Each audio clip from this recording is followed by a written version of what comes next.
ଆଜି ହେଉଛି ପବିତ୍ର ଶ୍ରାବଣ ମାସର ଶେଷ ସୋମବାର। ତେଣୁକରି ବିଭିନ୍ନ ଶିବାଳୟରେ ଭକ୍ତଙ୍କ ଭିଡ଼ ଜମିଛି। କାଉଡ଼ିଆମାନେ ଦୂର ଦୂରାନ୍ତରୁ ଚାଲି ଚାଲି ପାଣି ଆଣି ମହାଦେବ ବାବାଙ୍କ ନିକଟରେ ଜଳଲାଗି କରୁଛନ୍ତି। ଆଜି ସକାଳେ ନରସିଂହ ବାବା ବୋଲବମ୍ କମିଟି ତରଫରୁ ଜଳାଭିଷେକ କରାଯାଇଛି। କାଉଡ଼ିଆ ଭକ୍ତମାନେ ହରିଶଙ୍କର ପବିତ୍ର ଝରଣା ପାଣି ଆଣି ମହାଦେବ ମନ୍ଦିର ଛକସ୍ଥିତ ବାବା ଲୋକନାଥ ମନ୍ଦିରରେ ପାଣି ଢାଳିଥିଲେ। ଭକ୍ତମାନେ ହରିଶଙ୍କରରୁ ପଦଯାତ୍ରା କରି ବଲାଙ୍ଗୀର ମହାଦେବ ମନ୍ଦିରକୁ ଆସିଥିଲେ। ସାଂସ୍କୃତିକ ଶୋଭାଯାତ୍ରା କରି ସେମାନେ ଆସିଥିଲେ। ବଲାଙ୍ଗୀରରେ ପହଞ୍ଚିବା ପରେ ତାଙ୍କୁ ସ୍ୱାଗତ କରାଯାଇଥିଲା।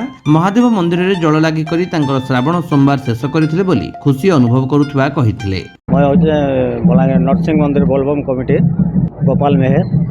ଆମେ ବାହାରିଲୁ 17 ତାରିଖ ସକାଳୁ ଆଉ ହରିଶଙ୍କର ପହଞ୍ଚିଲୁ 11 ବଜେ ଆଡ଼େ। ପିଲାମାନେ ସେନୁ ଖାଇକରି 1 ବଜେ ଆଡ଼େ ପହଞ୍ଚିଲେ। 1 ବଜେ ବାହାରି କରି ସେମାନେ ଖାନା ପିନା କରିକରି ତାପରେ 1 ବଜେ କାବଡ଼ ଉଠାଲେ। କାବଡ଼ ଉଠେଇ ସାରିଲା ପରେ ଏମାନେ ଆସିଲେ ଆମ ରାତି ପାଇବେ ଧଣ୍ଡାମୁଣ୍ଡା ଧଣ୍ଡାମୁଣ୍ଡା ସେମାନେ ଚାହା ପାଣି ଯେନ୍ତା ଯାହା ଦେଇଦେବେ ଭକ୍ତମାନେ ସେଟା ପାଇକରି ଫେର୍ ପଳେଇ ଆସନ୍ ଆମ ଶାଗୁନ ବୁରେଇ ଅଛେ ସେନେ ଟିଫିନ୍ ପତ୍ର ଦେସନ୍ ଦାଦାମାନେ ସେଟା ଖାଇକରି ଆସନ୍ ଯୋଗୀମୁଣ୍ଡାରେ 7-8 ବଜେ ପହଞ୍ଚି ଯାଏସନ୍। ତାପରେ ସେନୁ ଟିଫିନ୍ ପତ୍ର କରିକରି ଯେନ୍ଟା ଆମେ ରାତି କରିଥିସୁଁ ପୁରୀ ତରକାରୀ ସେଟା କରିକରି ଆମେ ପାଟନାଗଡ଼ ସକାଳୁ ପହଞ୍ଚୁ। ପାଟନାଗଡ଼ ଫେର୍ 11-12 ବଜେ ଖାଇକରି ଏମାନେ ଫେର୍ ବାହାରିବେ ଚୁଡ଼ାପାଲି। ଏଇଟା ଆମେ ବାହାରେ ଆମର ଷ୍ଟାର୍ଟିଂ ହେଉଛି 1986ରୁ ଏଇଟା ଷ୍ଟାର୍ଟ ହେଇଛି। ଏଇଟା ତ ସବୁ ପଇଦଲରେ କାବଡ଼ ଧରିକରି ଆଉଛନ୍ ଆଉ ଯେନ୍ତା ଏଇଟା ରହିଗଲା ବେଲେ ତାକେ ହେଲ୍ପ କରିକରି ଆଣସୁଁ ସେବା ଦଲ ବାଲେ। ଏହା ଲୋକନାଥ ମନ୍ଦିର ପକାମୁ। ओम नमः शिवाय। मुझे सुरेश मेहर गांधीनगर पड़ा नरसिंह मंदिर बोलबम कमिटी तरह सदस्य गोपाल मेहर आमर परिचालक। आम आज के विगत 40 वर्ष है यहाँ मानने चली आसी बाबा सेवाई कावड़ बैठा उठा जाऊँगी। आम 2 दिन है हरिशंकर पानी उठे आज बलांगीर पहुँचीचु। एवं आम लोकनाथ बाबा ठारे जल अर्पण करूँ।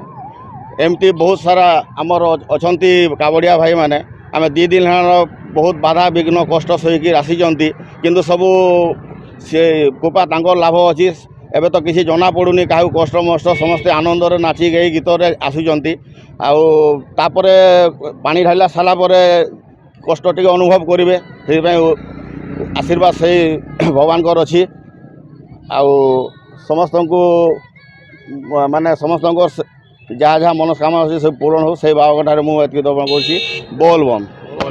नारायण बुड़े तालपाली पड़ा बर्तमान जाऊँ काबड़ धरिकी जिते काबड़िया वाले पैदल आसुचु बहुत सुख शांति रखु। कष्ट बहुत होचे आज खरा नहीं हुई एपरी कष्ट प्रभु एपरी सब आनी छुआ मन गुड़े हाथ ब्लड बाहरी पड़ुचे ताकर दयारू एत शांति आलु एत खुश लगुचे।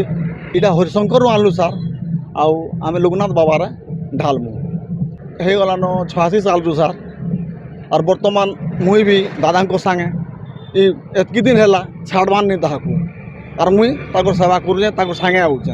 पानी आसले आमको आउ दरद फरद पेन होचे बाकी आम जानी नहीं पार्बा तार ना धरिक एपरी सब राऊचु पूरा मुई खाली कानी पकाली पानी धरिक कानी पकाऊ था मत एत शांति मिलू था मुश्किल है। और जी थी बार तक तार शरण चलती मान और गोपाल दादा भी शरण चलती मान।